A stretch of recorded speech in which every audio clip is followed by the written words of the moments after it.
সেনাবাহিনীর মধ্যে কিন্তু ইন্টারমিডিয়েট পাশ করার পরে তো সেনাবাহিনীতে ঢুকে, এরপরে কিন্তু তাদের বাধ্যতামূলক পড়াশোনা করতে হয়। এর মধ্যে কিছু আছে ইন্টারমিডিয়েট পাশই থেকে যায় আর পড়াশোনা করতে পারে না, পিএসসি পাস করতে পারে না, বুঝছেন? ওই যে ডিগ্রি পাস করতে হয়, যেটা যেটা এখন মনে হয় অনার্স এর মতো।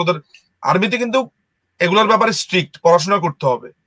এইটা মনে হয় মূর্খ ছিল, আমার ধারণা এটা কোনো পড়াশোনাতে পাশ করতে পারেনি। কিভাবে কিভাবে লেফটেন্যান্ট জেনারেল পর্যন্ত হয়েছে। আমি খালি একটা জিনিসই ভাবি যে ধরেন খারাপ তো এগুলোর ভিতরে অনেকেই আছে, এই একই সাথে খারাপ এবং একই সাথে একটা মূর্খ। একে দেখেন, ওর কথাবার্তা শুনলে মনে হয় ঠিক কোন সাইড দিয়ে, মানে ওর চেহারার কোন সাইড দিয়ে ওকে আপনার লেফটেন্যান্ট জেনারেল মনে হয়। মানে একটা একটা আমার আমার এটাকে বডি শেমিং বলে, আপনি এটা বলতে পারেন। কোনটা বডি শেমিং আপা, কোনটা বডি শেমিং?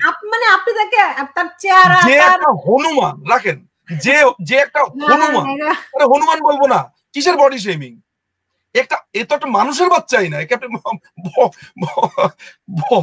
Body shaming. আপনি আমাকে হাসালেন আপা, আসলে একটু স্ট্রেসের মধ্যে ছিলাম, আপনি আমাকে হাসালেন। বান্দরের আবার বডি, তার আবার শেমিং? এই শিম্পাঞ্জি, এই শিম্পাঞ্জির আবার বডি, তার আবার শেমিং।